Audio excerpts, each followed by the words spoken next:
সন্তানকে খুঁজছে, আমরা বলবো তাহলে সন্তানের বাবা মা যদি খুঁজছে, পুলিশ ওখানে বসে থাকে ঠিক আছে, তাদের ল্যাংটা হয়ে যাওয়া উচিত, তাদের ল্যাংটা হয়ে গেলে রাস্তা পুষে ফেলেছে, তারা চলে যায়। লজ্জা লাগে না তাদের এসব কথা বলতে? তাদের কিভাবে কথাগুলো তারা বলে? আমাদের আমরা পাগল হয়ে গেছি, তারপরে তারা আমাদের বিচারের জন্য রাস্তায় নামায় বারবার। আমরা কি এটাই চেয়েছিলাম?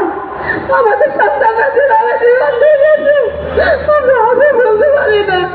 আমার সন্তানকে জীবন্ত অবস্থা পুড়িয়েছে, একটু আমাদের সাথে আমরা সহ্য করতে পারি না, কিন্তু আমার সন্তান পুরো দেহটাই পুড়ে ছাই করে দিয়েছে। শুধু আমার সন্তানকে না, আরো 6 জনকে ওখানে পুড়ে ছাই করে দিয়েছে।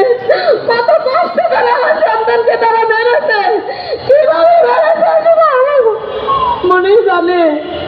তারপরে তার আমার শেষ নেই, স্বজন প্রীতি তারা আইন উপদেষ্টা